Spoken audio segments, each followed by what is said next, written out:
What's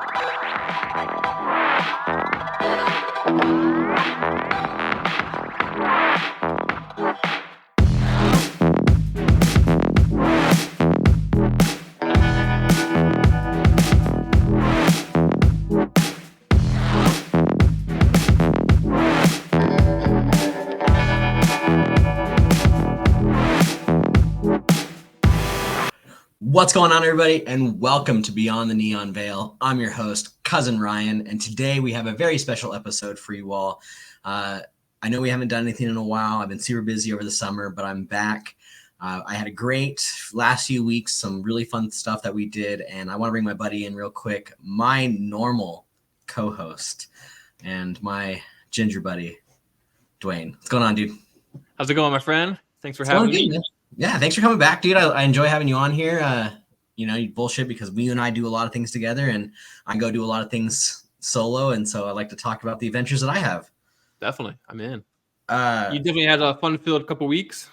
Fuck, dude, it's been a crazy summer for one. I mean, I know we've done a lot of shit. A couple weeks ago, we went to the. What did I think we talked about it. The Raider. We went on the field for the behind the tour scenes. Yeah, we went on the tour, got to see the locker room. Yeah, the locker room, the Raiderette locker room, the press area. It was a cool time.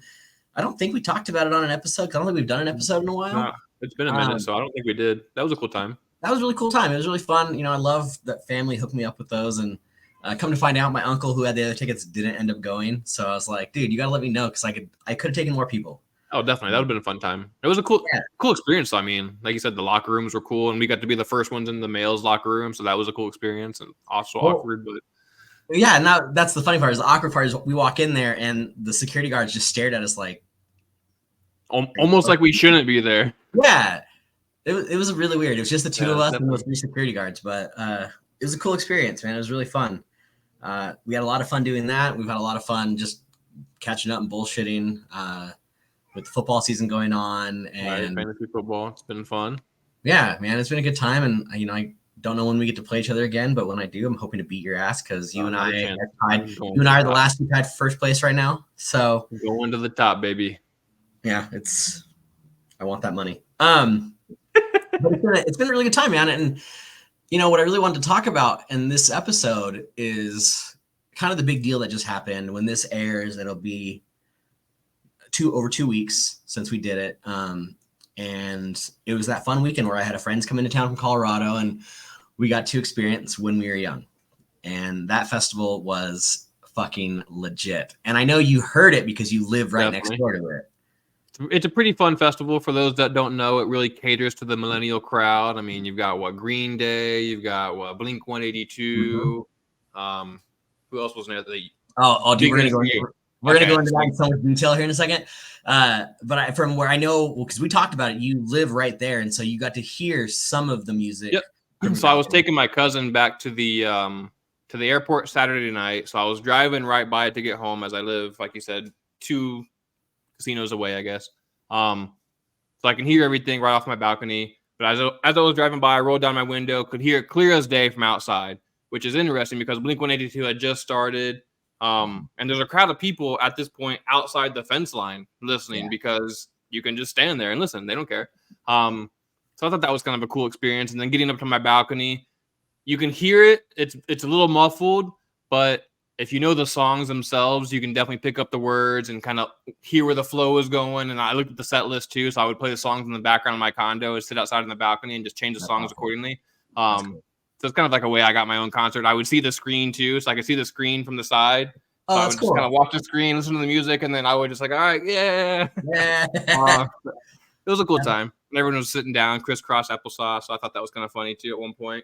Yeah, and that's the funny part about it too, is the fact that and we'll talk about it more, but the fact that When We Were Young is legit. Like When We Were Young, this was Warped Tour-esque. Bands, people who are in their 30s and 40s, were going to Warped Tour in the early 2000s. So it was a fun crowd to see, and we'll get to that because I have some videos and some cool Easter egg things that happened at the show. But what I'm talking about first is the night before. The night before, that Friday night, we got to experience a show I got to see it for the first time. You went. This is your second time seeing the show, but it was different. And so I just want to pop it up real quick. But we went and saw Opium.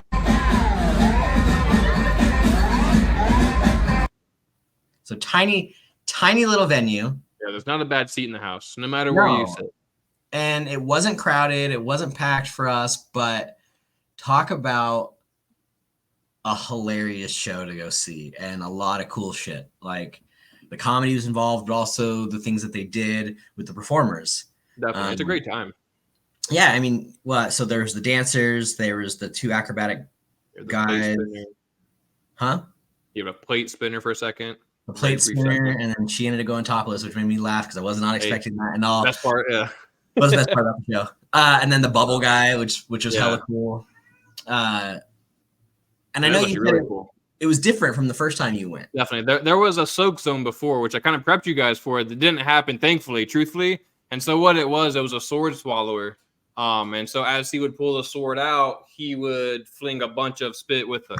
And so that's what we thankfully avoided because it was, I guess maybe COVID probably got rid of that one actually. So that makes sense. True.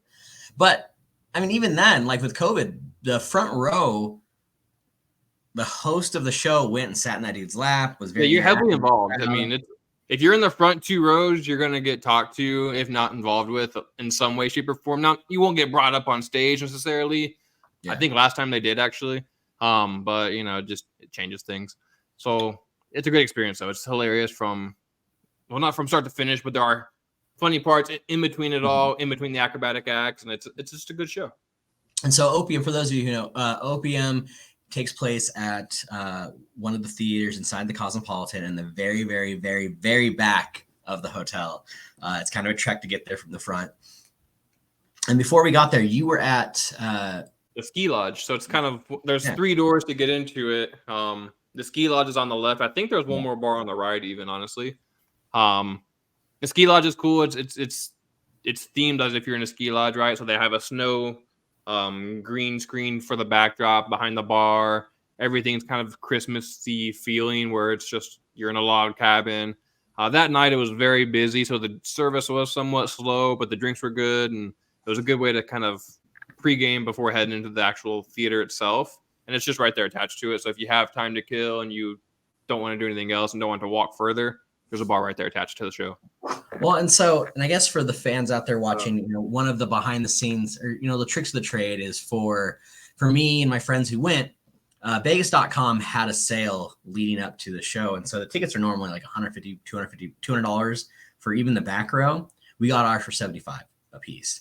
And so, it was really cheap to get into the tickets for the back row. The drinks were on the more expensive side, but be prepared for that if you buy them. The beers were not so much. I think Jake ended up getting his beer for like $9-10. I think it wasn't bad. No. So I mean, you're paying Vegas prices obviously when you're there. So definitely. The door to the right is actually Super Frico, the restaurant. Oh, is that what that is? Okay. Yeah. Meh. Have you been there? Meh. So I mean. And for those watching, those are things you can hit or miss. You don't need to go to all of these things. They're cool experiences for sure. The ski lodge was pretty cool to go into, to check it out for a minute. I will say the cool thing with Super Frico is as you saw, the performers would turn around on the stage. They're going into the restaurant from there. So you do get a dinner and a show at Super Frico. So maybe you're not so much going for the food, you're going for the atmosphere. Yeah. So that's my take on it. Yeah. Because when we left, we got to walk through it. At the end, yeah, exactly. It was like a really chill vibe inside of it. No, the bar area I think would be the spot to go is hang out in the bar area because then you're going for drinks and you're just going to hang out, watch the performers in between their acts, and it's a little bit more relaxing. I feel like. And yeah, and it was just in general that whole vibe was pretty cool, but it is more of an upscale area, an upscale feeling to it. So be prepared for that if you do go check out this show. And from what I've been told. After talking to people who've been to the show and who are involved in the show, some of those performers came over from Absinthe. That makes sense. So it's the same owner. So yeah, so they rotate. They rotate acts through, and so that's what it was. It was a really cool show. The whole idea of it was pretty cool. So I do highly recommend that show. It was very good show. It was very entertaining, kind of mind blowing. So go check it out. We didn't get a whole lot of videos because they really didn't want us to in there recording stuff, but the vibe itself was pretty legit. So definitely, I agree. It's a good time. it was a good time. And for those of you out there who are watching, if you come to visit, I know right now with Formula One coming up in a few weeks, and then Super Bowl in February, I'd recommend going around not at those times because it's going to be a shit show here in Las Vegas and overly expensive. But come on down, check those things out. The one thing we did find, and this is new to me as being a local, we went to the CVS over there off of, what was that, Flamingo, over by, no, not Flamingo, but whatever Planet Hollywood is. That CVS that's right there, that Walgreens is right, that's connected to Planet Hollywood right there on the corner where all those restaurants are.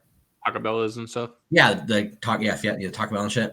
So we went in there to find beer, and we realized the cheapest beer we found there, which blew my mind, was the Voodoo Ranger IPAs.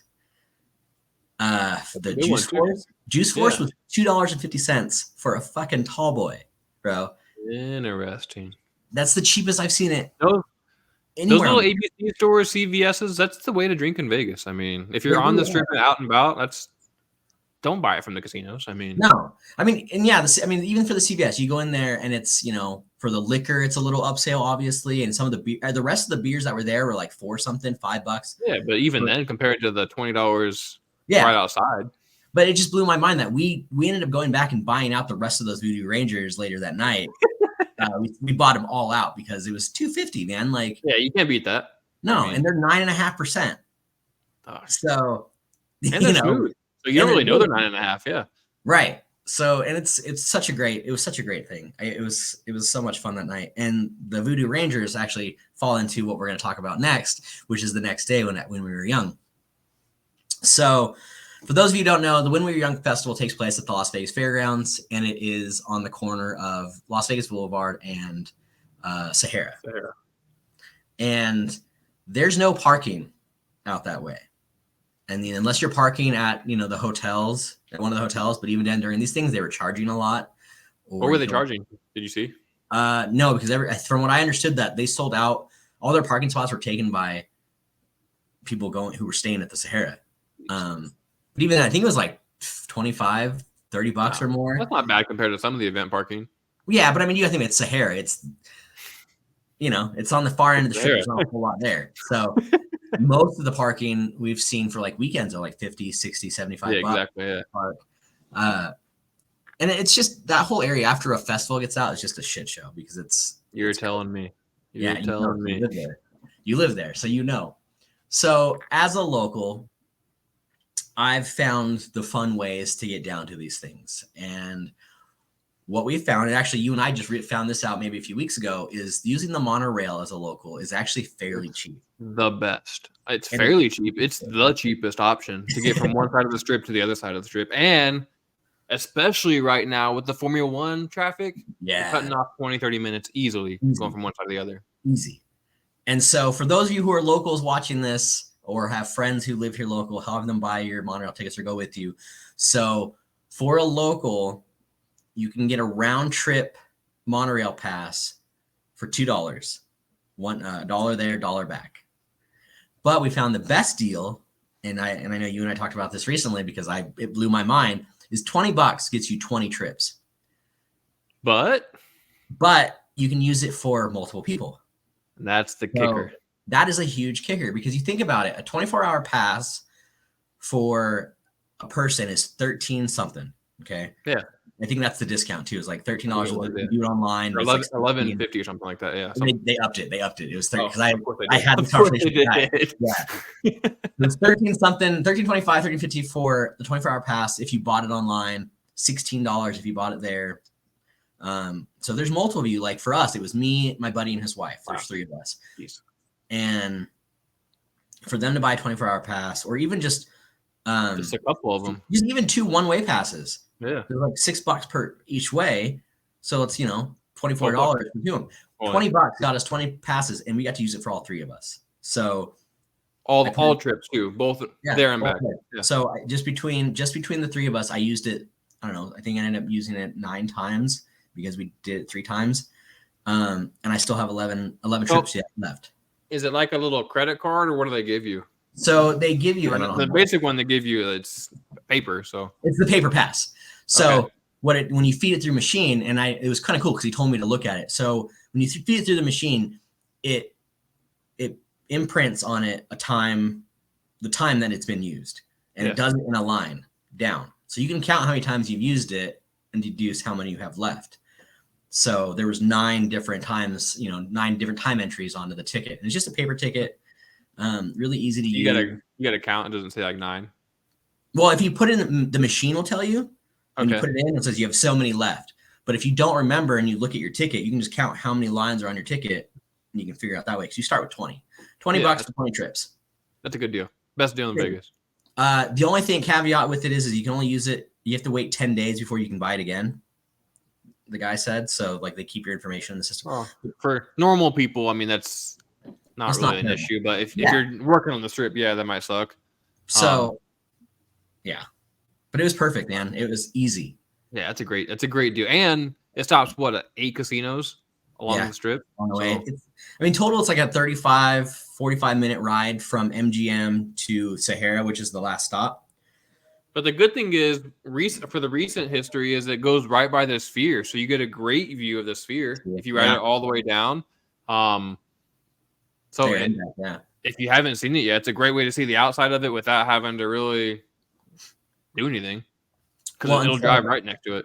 Yeah, and honestly, because it takes there's a spot in between the Westgate, or not Westgate, but in between the convention center stop and whatever stops right before that, there's a long time before you stop again. So you get to see the Sphere. You get a good look. No, definitely. You're right next to it too. Yeah. So it's perfect. And the thing that I want to talk, the other thing that's cool about it is the one thing I love about Vegas is we bought all those beers the night before. And so we're pocketing, both had plastic bags full of beer. So we're drinking on the monorail at 10 a.m. on our way down to Sahara before the show, because what else are you going to do? And you have was it packed for the event? Yeah, it was insane. It was insane. So not only the monorail itself was packed. Yeah. So everyone had the same idea. Yeah. Well, and it was not only just the fact that it was for when we were young, but TwitchCon was in town at the same time. And so it was crazy. Double reason to be packed. Yeah. And we got on at MGM, which is the first stop heading south or heading north. And so we got seats and we sat down right away, had our beers, and that thing packed like sardine can, to where the last 3 stops people were trying to get on, couldn't get on. Like a Japanese bus, huh? Just shoving people at the last second. It was wild, dude. Like people were just squeezed in like this, and I'm just sitting there drinking my beer like no big deal. One of the benefits of getting on first. Yeah, and you really get to know the people on that monorail with you, because it's real quick. You're right there. They broke down on us on the when we were riding it back. So we were sitting there for 20 minutes trying to get to the show. We're like, we might have to get off and walk. It broke down at Westgate. It was just sitting there for 20 minutes. We're like, watching the clocks. But sure enough, the second we got off, it was going to turn on, and it turned on 5 minutes after that. Funny. It's the smartest thing to do in Vegas, and I've been telling you about it more and more. I'm glad you told me about it, because I was never going to be. I would never even thought to doing it had you not even said anything. And I watch it go, I don't know, 40 times a day. I feel like off my balcony, I watch it go back and forth. I was like, oh, where's that go? Never really thought it would go all the way down the strip.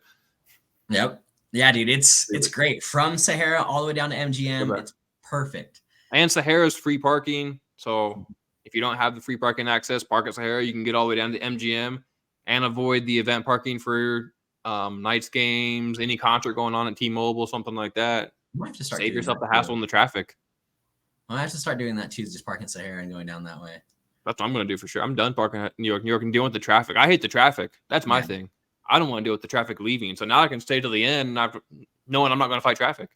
Right. And for me, the Sahara and Trop and Flamingo are far from each other, so it's not terrible. It's doable. Well, once you get on Sahara, it's a pretty straight shot for you. I'm going away from the strip. So if you're coming towards the strip, it would suck. But especially right now, Formula One. So that might be my new thing. But yeah, dude, so the monorail is the way to go. That is the way to do Vegas for sure.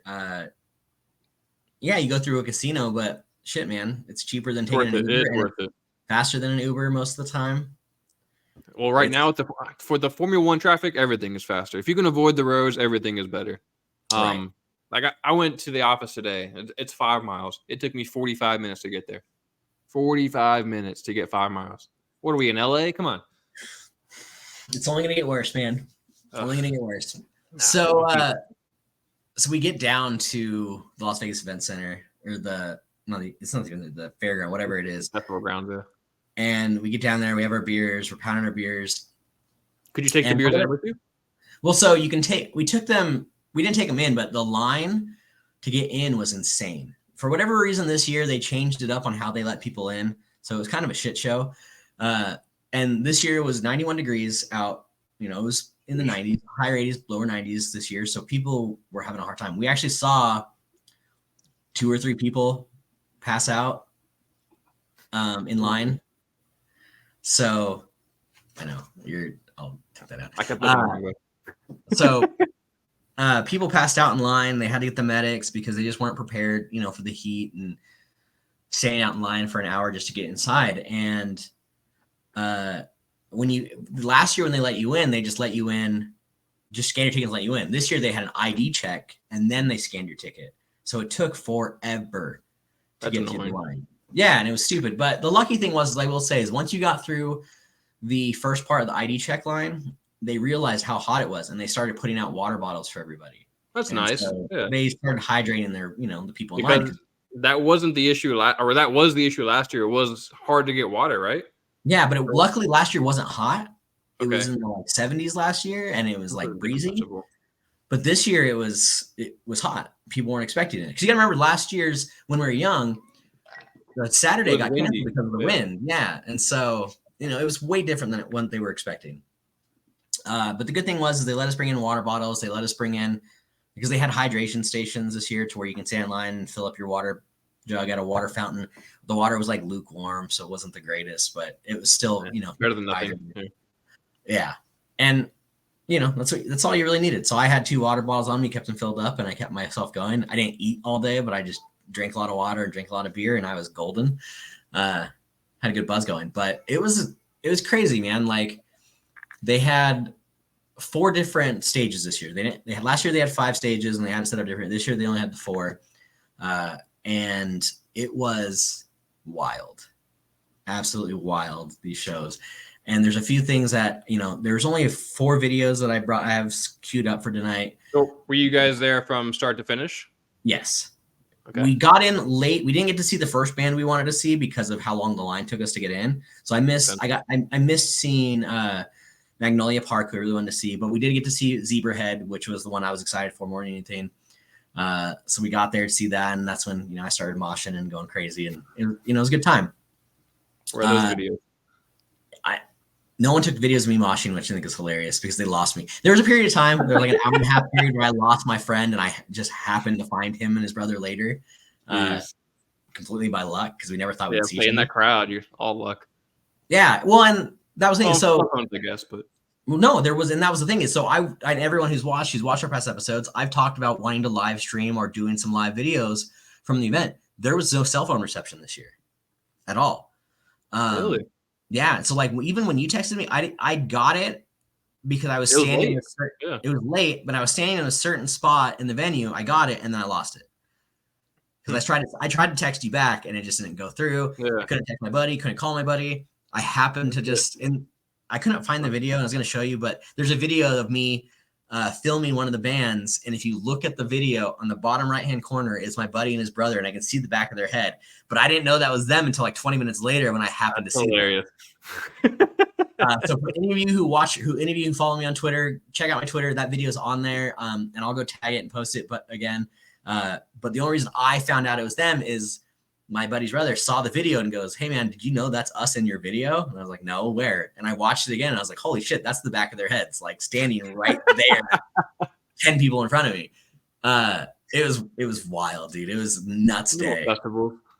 I gotta love festivals. So, but this year was different because they brought in Tony Hawk's ramp, his half pipe. It was there, and Tony Hawk came. Tony Hawk was there. And it was cool as shit. I got to see him perform. There's a video up on my Twitter as well of Tony Hawk skating. and doing all that. Did he do the 900 or what?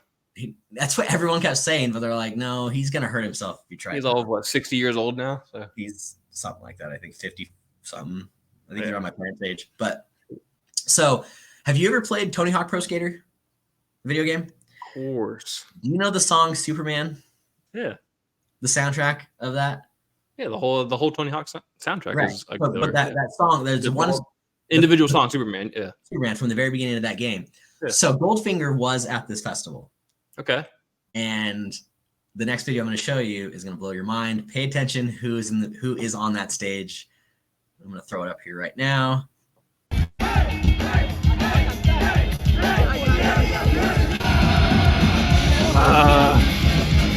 Tony Hawk in the center.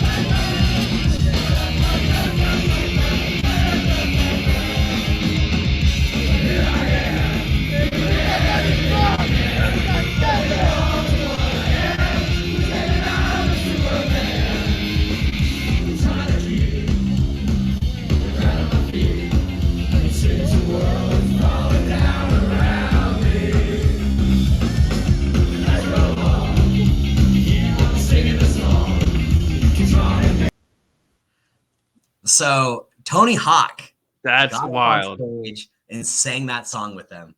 That's so cool.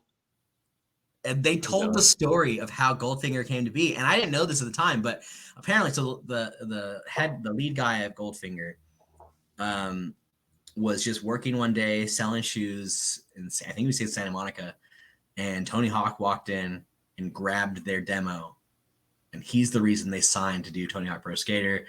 That's how they became a band. No way. Yeah. That's even wilder. I had no idea that's how it happened. It blew my mind, dude.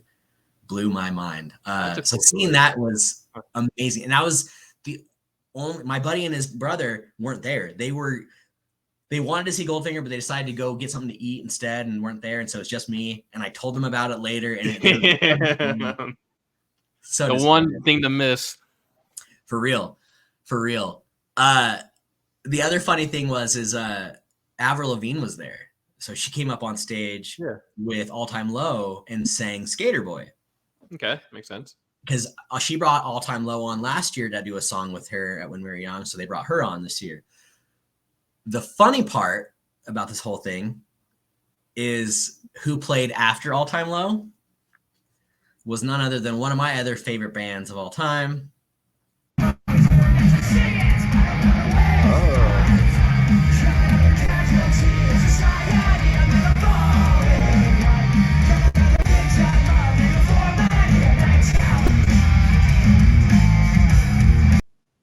So Sum 41 got up on stage next.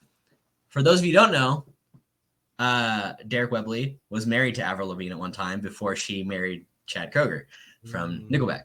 So that's hilarious. So I was just like, my buddy and I were like, I wondered if it was awkward for them to be there at the same time. That's funny. But so the sad thing is, though, for those of you who don't know, who are watching this, Sum 41 did announce, even though some of us already knew, they did announce that this is it for Sum 41. They're going to put out one more album and then they're done.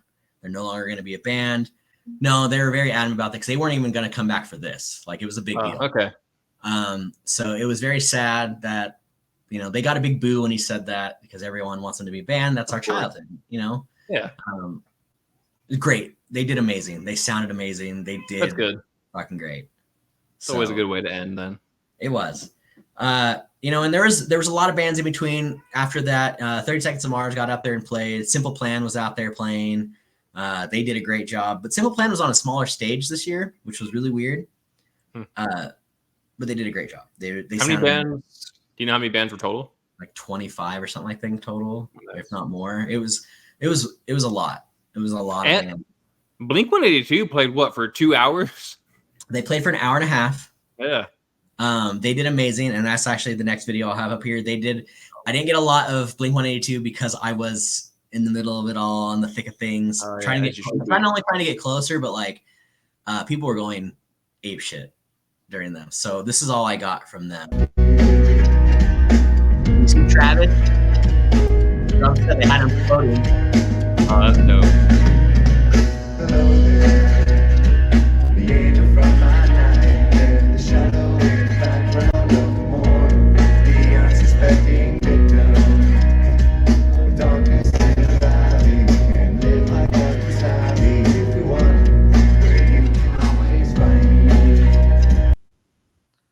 So yeah, they did. They played an hour and a half. They played a lot of their old songs, and then some of their new ones from the new album. So they sounded amazing. It was great to have them all back together, the original band. Right, that was cool. It was super cool, and you got to hear some of that as you drove by. I could hear all that music at least. Yeah, so as far as words, it was muffled, but as far as the music, I could hear it. So I was like, oh yeah, man. I was sitting outside the entire time. They had great pyrotechnics. Most of the bands on the main stage had great pyrotechnics. It was really cool. They did. They had great fireworks show too. Really loud. Until midnight. All the way until midnight. Yeah. It was wild. Each band got louder and louder. It seemed. I was like, oh wow, I don't want to sleep tonight anyway. It's cool. So here's the sad part of it is Blink-182 I think was the biggest draw of this entire weekend, because they're touring again. And I was looking at tickets and they're hella expensive for an upper bowl seating. So this was this is how I want to experience my punk rock. This is how I want to experience my bands, is in the fans and crowds like this. The last video I have that I want to show was the closer of the night, which after Blink-182 got off the stage, a lot of people left. And what's sad is because of who this closer was, which I'll go ahead and play right now.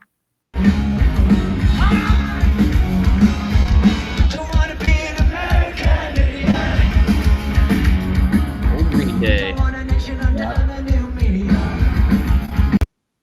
So, Green Day got up there and rocked it. I always like Green Day, I was a fan of older Green Day. They played my favorite song. Older Green Day, yeah. Which one? They played Minority. Okay, I like Minority. That's my favorite song that they've ever made, and they played it, and it made my night really happy. But it was funny leading up to this, before they went on stage, because they went on later than they were supposed to. And when I turned around, there was a shit ton of people sitting on the ground. Like, this was because they went on at 10. It was something like that. It was late. It's like 10:15, 10:30, I think, is when they finally actually went on stage, and they played until almost midnight. And everyone was already sitting down. People were exhausted and tired, and we're old. We're getting. For that demographic's 30 to 40, so right. And it was wild. And they put on a great show. They're pyrotechnics.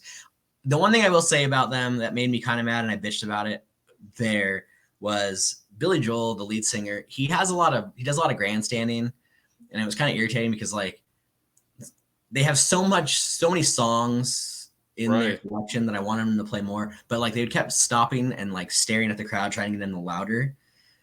And he would just wait until they got louder and louder and louder. And we're not in Coke too, dude. We're going to bed soon. I was thinking, bro, there's more people standing outside the fence behind your stage right now listening to you in the crowd. Let's just calm the fuck down.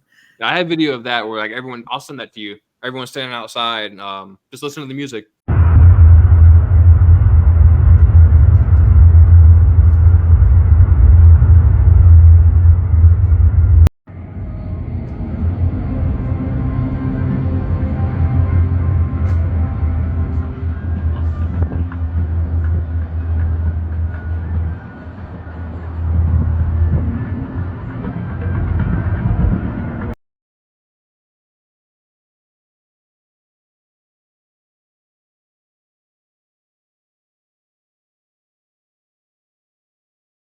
Yeah. And when we left, because we left before the last two songs screened it, to be fairly honest, we listened to what we wanted to hear.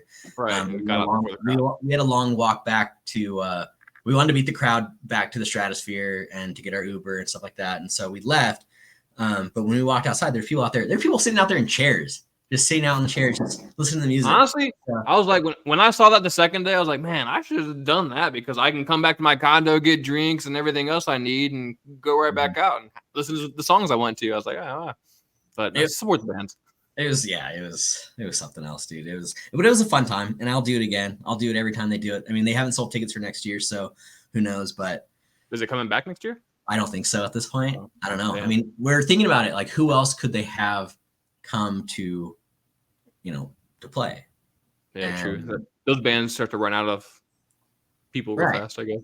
Right, and there are some bands that we talked about, who are huge, bigger bands that will probably never come back to play.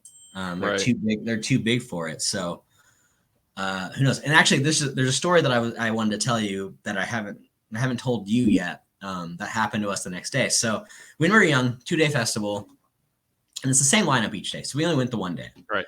Well, we were getting on the monorail on Sunday to go see a magician comedy show at Jimmy Kimmel's Comedy Club. Dylan Farrell, something like that. It's really good. Everyone needs to check it out. I'll figure out what it is and I'll post it in the comments later. It was a really good show, really good magic act and comedy show. Jimmy Kimmel's. You and I love Jimmy Kimmel's Comedy Club, so you can only imagine. We talked about it. Yeah, great time. So anyways, so we're getting on the monorail, and as we're getting on, there's an older couple coming up the escalator behind us. And you know me, I just talk to everybody I possibly can. I like to make friends everywhere I go. So I turn around and I was like, hey, because they were wearing When We Were Young shirts. And I was like, oh, did you guys go to the show yesterday? And they're like, oh, yeah, we went, but only for Good Charlotte. And I was like, that's weird. That's kind of odd just to go for one band. And they were an older couple, like 60s, maybe a little older. Yeah. So we get on the monorail, and the flashback to the day before, Good Charlotte was on the main stage, and they got on the main stage, and I was like super jacked because my favorite band of all time, Avenged Sevenfold, they were a Warped Tour band, but they're too big to do this kind of festival for sure. And so I looked at my buddy Jake and I was like, hey, what do you bet Good Charlotte's going to play The River, which is a song that's on one of their albums that the lead singer of Avenged Sevenfold, M. Shadows, and the lead guitarist, Sinister Gates, play on. And it's a huge song. They're friends. They had the song together. And he goes, no, there's no way they're going to be here, blah, blah, blah, talking shit. And they're not going to play that song. Right. And so we get into the crowd for Good Charlotte, and they start playing that song. They start playing the intro chords to The River. And I looked at Jake, and I was like, oh, my God, oh, my God, oh, my God, they're going to be here. And I was like, if they're here, I'm going to punch you in the dick. They're not going to be here. So they play the whole first half of the song, and then the part where M. Shadows and Sinister Gates supposed to come on, they don't come on, and the lead singer finishes the song for Good Charlotte. Okay. They finish the song. And I was really disappointed. I was sad. I was fucking soul crushed. We go back to flash forward to the day, Sunday, on the monorail. We happen to start talking to the people again. And this story, it's so great. We're just bullshitting with them, right? And like, oh, they're like, so what did you guys think of Good Charlotte? And we're like, oh, we loved it. You know, it was a great time. I was like, so what do you guys do in the cinema? Oh, our son plays in the band. Oh, shit. And we're like, what? And we're sitting there, and like Jake and I are kind of like looking at each other, and they're like, yeah, he's been at the band for the beginning. It's Billy, the lead guitarist for fucking Good Charlotte. It's his parents. No way. Yeah, and so we're on the monorail with his parents, just bullshitting with them about Good Charlotte. And so we were talking, and I was like, they're like, well, what'd you think? I was like, oh, I was really excited. I loved it. The Grape. I was really sad when they played The River, because, you know, I really wanted Matt and Brian to come out and play their parts. And they're like, oh, so you guys want to know something? I'm like, yeah. Oh, no. They were supposed to be there. And I was like, what? He's like, yeah. They're like, yeah. So originally the plan was M. Shadows was going to be there to sing his part of the song, Be It When We Were Young. But because 2 weeks prior, he got sick, or like 3 weeks prior, he got sick, and they had to cancel a show in Chula Vista or somewhere in Southern California. Yeah. And so since they had to cancel that show, he told them, hey, I can't do the show. I have to rest my vocals, because the next Saturday they did a makeup show. And he goes, I can't blow out my voice. Oh, no. I looked at Jake and I just fucking shook him. I was like, oh, my God. No way. And yeah, so we got to talk to them for about 20 minutes on the monorail. That's cool alone, though. Get off. Yeah. And then that kind of makes up for it, you know? Well, and they go, that's funny. They're like, yeah, that's really, you know, they was really unfortunate that they really wanted him to be there because they're a fan of them too. And so it broke my heart, because that's the only way Avenged Sevenfold's ever going to be at a festival like that. Right. And the dad goes, well, there's a surprise guest appearance tonight. And I was like, it's not them, is it? He goes, no, it's not them. It's someone else. That's what I thought you were going to say at first. I would have murdered someone. Come to find out, Little John actually went up on stage and joined Good Charlotte for their song. So that was cool. But the fact that we got to meet Billy's parents. No, meeting the parents is so much cooler than seeing Little John that we see everywhere. Yeah, right. Meeting the parents of Good Charlotte is cool. And it was just so nonchalant to where it's like, it took forever for me to click until they said, oh, he's been at the band in the beginning. Yeah. And I looked at him and I was like, oh, Billy's parents. And Jake's like, yeah, dude, Billy. And I was like, oh my God, just like totally blew my mind. Super nice fucking people. That's cool. Super nice. And they made fun of Good Charlotte in the process. They made fun of the lead singer and his brother, twin brothers, because one of their songs, Lifestyles of the Rich and Famous, makes fun of the rich and the famous. And they're like, yeah, but they can't really talk because of who they married. Right. Each brother, one married Cameron Diaz, the other one married Nicole Richie. So it's like, you're not so much punk anymore. Yeah. So yeah. But it was mind-blowing. It's fucking mind-blowing. That's wild, dude. That's so cool. Yeah. So I've been wanting to tell you that story because I thought you'd get a kick out of that. No, that's super cool. It was a good time, man. That weekend was great. Dude, I love Vegas. I love the things that we can do. Right. It's always something going on too, and Knights are off to a great start, so can always give love to them. They're 8-1. 8-1 or something like that because it was an overtime loss. So yeah, that's right. They're crushing it. They're looking. They're doing great. Aces went back to back, so hopefully the Knights can go back to back, and Raiders, Raiders. Fire McDaniels. Get rid of Garoppolo, and we'll be set. Maybe. I mean, Devontae Adams wants to leave, so how can you have that many good receivers and Garoppolo can't find any of them? Because Garoppolo garbage. Yeah, Garoppolo is absolutely playing for the other team there. Yeah, for real, man. But yeah, dude, that was the weekend. Like that's what I want. That when we were young, had deserved its own show for sure. Definitely. And I wanted to do that before we did anything else because I know we got a lot going on tonight as we're filming. It's Halloween. On a Tuesday, so we didn't, I know we should be out doing stuff, but I did my Halloween stuff over the weekend. So ain't no kids coming to my door, thankfully. So I haven't had any kids to my door. So I'm throwing candy up the balcony. Yeah, just making it rain. Off the balcony, people in the street, hitting kids and purposely in the head. 32 flights. Wait, and shit. Now that I think about it, is Fontainebleau finally open or is it almost open? It opens December 15th. So be on the lookout for the December 15th show because we're gonna have to do a walkthrough or something. We will go through Fontainebleau. And I think we talked about it, but and maybe we haven't. But when we were there watching, who was with the Adrian was here, and we were doing the fantasy draft, and that's when the windows shattered. Is that when that's when that happened, right? When Adrian was with us. They've just fixed one of them. Oh, really? Like a couple days ago. The other one's still broken completely. So. For just to put context to the story, so we're standing out on Dwayne's balcony in between the draft, just hanging out, having a drink, and it was really windy out. And we were talking about like watching shit fall off at Fontainebleau. What was happening though? Remember, on the very top of Fontainebleau, they had like the wooden panels already, so the 2x4s were getting blown out already. Yeah, and so we watched the one blow out to the side, and we're like, "Oh, that's going to cause some damage for sure." And so we kept watching, knowing something was going to happen at some point. But we got distracted for some reason. All three of us got distracted and looking to the left initially, right? What was going on? We were watching that giant cone hit that fucking car. That's right. Flying down Las Vegas Boulevard and hitting cars. That's right. And then all of a sudden, you just hear. But then we get to see the panel still fall, so we get to kind of see the aftermath, right? We hear the ka-choo behind us. We all had. You were ready to film the entire thing. You had your camera dead set on Fontainebleau, trying to film something cool going on. We miss it. The one time we're looking away, we hear it happen behind us. We get to see the panel from the top of Fontainebleau fall after just hitting the window and then smack flat on the ground next to the pool. Yep. Hopefully they get that resolved because that was a solid piece that did not break when it hit the ground. Also, and when we were walking to the venue from Sahara, you walk past Fontainebleau for the entrance. And people were pointing it out. And I was talking to my buddy. I was like, look at it. It's fucking glass. Every room is glass from ceiling to the floor. And it's not double paned. Like, I think we proved that when we watched it shatter. Yeah. It was not double pane glass. Well, so I watched the windows go in and out, flex all the time. Do you remember these windows were built in early 2000? Yeah. Most likely, because that's when this place started getting built. So it should be interesting. Years later.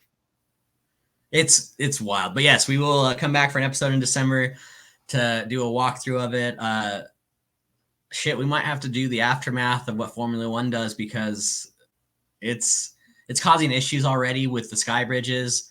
They've already put up the protective stuff. I saw that. People are tearing it off already. It looks like a prison. It does. Vegas is. We'll see what happens, dude. The Formula One might not be what everyone thinks it's going to be because the Las Vegas residents, we're all pissed off because we don't benefit at all. No, none of it. We get nothing. We're paying into it. And everyone that works on the strip, they're stuck in traffic for an hour every day to and from just getting out of work, not in traffic, in traffic, but in construction traffic near the strip. My grandfather works on the strip, and him and I were talking just this past day, 2 days ago, about. I asked him, I was like, "So what's the plan?" Because when it happens, they're closing the certain streets from Thursday until Monday. And he goes, "We don't know." He goes, "We don't know how we're going to get to work." He says they all tell us we can go the back way, but he goes, the race takes place right by his building where he works. The Marriott Grand Chateau right across the street from Planet Hollywood. And so he's like, "I don't know how to get to work." He's like, "I don't know how we're going to get to work because they're shutting down all the streets." So, locals are getting fucked hardcore. And it's almost, I mean, the rumor obviously is everyone's going to strike that week for the culinary union, but it's like, it's that or you call off sick because you can't get to work. And it's at that point, if you can't call off sick, what are the employers going to do? Because this is a hot button thing, I know, and hot mic for me, but I'm not a huge fan of unions doing that. But as a local and what they're putting those workers through, I'm all for it. I support them 100%. Right now, definitely. Fuck it. Yeah, go for it. I would walk the entire week knowing they're not going to see a penny of it. And we're supposed to get all these billions coming in. They've been going through headaches for months just to get to work. I mean, that's been on the news. I can see it firsthand. I go through it. Yeah. I couldn't imagine working in the heart of the strip. I mean, I'm on the skirt, thankfully, so I can still avoid a lot of it. But if I was center of the strip if I was at Veer or something, every single day would be a nightmare right now. Well, and then just recently they started selling tickets to locals for $200 a pop to go to Formula One, but no one wants to buy them because they're not. No. The $200 was for the practice day. Oh, is that what it was? Yeah, for the race day, it's still $1,300 a minimum for local. So that's the thing is they're not selling tickets. Yeah. There's no view from the strip to watch this unless you're. Well, not without paying again the $2,000 fee. So you basically pay a ticket price to watch it. You can pay $500 to stand somewhere. Cool, whatever. I'm not a big F1 fan. I'll watch it on TV to. Yeah. I don't know. They want this to be an annual thing, but I don't think it's going to be an annual thing. The problem is there's a 10-year contract with a 3-year guarantee technically. So there is supposed to be a 3-year for sure, and this is going to happen. There's already rumors it's going to stop after the first year, and we're going to find a way out of this contract just because the casinos may not even benefit from this anymore. And if the casinos don't benefit, it'll stop. Well, we find out that the Formula One organizers are charging the casinos anywhere that has a view of the race. All the restaurants, all the rooms the casinos are getting charged, not the people, but casinos are getting charged just to have these, just to keep them open. I think it's like $1,500 a head I can see. Yeah. So it's like, come on. So it's just ridiculous. It's not going to make money what everyone thought because the prices are outrageous. And the other thing is the season for F1 has already been determined. This race is meaningless. So the season's already over. It's already got a winner. So now this race means nothing. And it's just like, if you're going to do a kind of a rollout, why don't I have this be the victory race, be the champions. I don't know how F1 works. I don't know if that can even be possible, but this could be like the champion race. If you're going to debut a new stadium, like make it the debut, not a aftermath race. Well, I really feel like they didn't give, like, for those of us who didn't follow Formula One, like they didn't really give us locals a whole lot of information about what was going on, about what it is, what to expect. It was, not a whole lot given to us. And then not only that, but for like me, I'm a big sports fan. I love the fact that we have hockey and WNBA and a football team. Give me a soccer team. Give me an MLS team. I'll go to that. So there was a rumor floating around that North Las Vegas was going to drop a new sports topic. Yeah. And it was a complex. Yeah. And obviously the speculation's MLS at that point because we need an MLS team. It's already been. I thought what's his face from the Knights? I thought he already bought an MLS team. Bill Foley. Yeah, I thought he already bought an MLS like licensor or whatever. I think he did. I think that's the overall plan of what they're gonna do. But I want to see. I mean, we're waiting to see what happens with 2024 end of next year. I think the fourth quarter of next year they're going to finally start tearing down the Tropicana for the baseball team and build a stadium. So, So for those of you who are watching, stay, keep watching us, because we're gonna put a film on this. We're gonna keep a light on this, and I'm gonna go down there when they start doing it. We're gonna live film from traffic. It's the shittiest spot to put a baseball stadium. So you'll have the A's stadium, then you'll have the Knights Arena, T-Mobile concert venue. You'll have Allegiant concert venue, football stadium, whatever it is. Then you have all the casinos right there that also do stuff. It's going to be... What is that, all like a 5-mile radius all around? If that. You can walk to all of those. Yeah. I don't like to walk. You can walk to all of those. It's wild. In the same day, like easily, just in a circle. Yeah. Yeah, because Allegiant's on the other side of, technically on the other side of the freeway. On the highway. So you could take that Mandalay Bay or whatever, the highway across. Yeah. Honestly. Well, they shut that bridge down for game days. Yeah, true. So they shut that bridge down for game days. T-Mobile Arena is right behind New York, and now they're going to tear down Tropicana. Traffic is going to be insane. They better build some underground something for the A's. I don't know what they're going to do, or make parking nowhere near it. One of the two. So I saw a rendering of what they want the stadium to look like for the A's. It does look really nice. It looks cool, but like you said, traffic's just going to be an absolute shit show. No, for sure. And I mean, it'll take the point of, it'll be like New York, it's like, I'd rather just take a taxi or a bike down there than trying to drive down there. Well, and I don't know if they ever will. And I know this has been talked about a lot over the past decade, at least for sure. But there's been talk about, is slimming down the traffic on the strip itself and making it more of a pedestrian area. There's been discussion about that before. That's terrible. Well, I think of it this way too. If they do put in, I know this is going to be controversial for some people. Put in a bike lane, and then start renting out those the Lime and the Lyft and the Uber scooters, electric scooters. Because you're starting to see them. So not much here in Vegas though. We have the scooters. Where? I don't know where they're getting them from, but I keep seeing them more and more. Okay.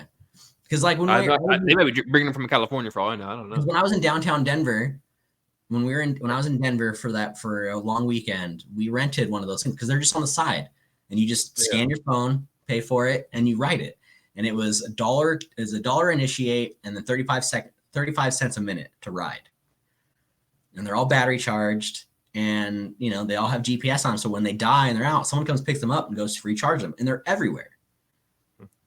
And I think it's a great idea if we had that here, but the traffic on the strip is so wild that you can't have it on. Someone would die.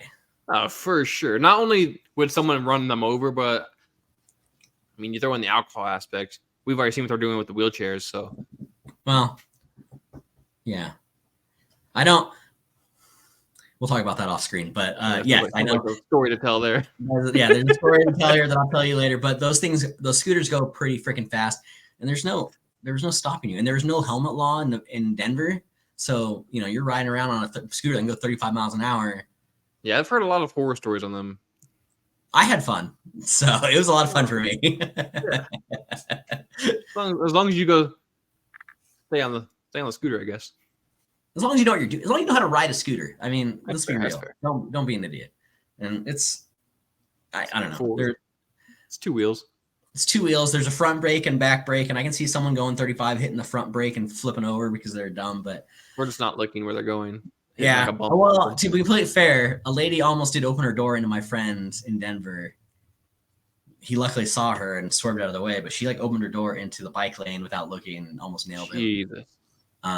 So I mean, it's one of those things, but there's no parking on the strip, so it's there's no street. There's no street parking. There's plenty of parking for street parking. So, but everyone keep an eye out. We're gonna do more shows like this. We're gonna do more fun things. They might be more spread out over the next six months or so because there's a lot going on. But we will have content for you guys. We are gonna be doing a lot of fun things. So that was what I want to talk about today on the show. Dwayne, before we let everyone go, is there anything you want to say to everybody? Honestly, just avoid the F1 traffic. Come after F1 if you're going to come to Vegas in the next 3 weeks. And then get ready for Christmas. So get ready for the holidays. We'll have to do we'll have to do some videos. We'll have to, because I don't know if I'll be here for Christmas, but if I am, or whatever. We'll have to go down and do some things on Fremont to get some videos. So Fremont's always a fun time around the holidays. So Definitely. we'll This next 2 months are always fun to do something in town. Well, a lot of crawls going on. So, but thank you everybody for. Well, one last celebration for the city, though. UNLV did become bowl eligible for the first time in a decade again. So they did amazing this year. So I'm really excited for them. They did fantastic. Definitely. So that's something to celebrate real quick before we end it off. Do we know where they're playing? What bowl they're playing in? Just not yet. Not yet. Not yet. Hopefully, if it's. It won't be here because I think we get a different bowl game here, Pac-12. Yeah, we'll get a Pac-12, which we'll try to have to go to because those are always fun. I usually get those tickets. Yeah. Yeah, let me know. I want to go. Yeah, and it's always been a good time, man. What more?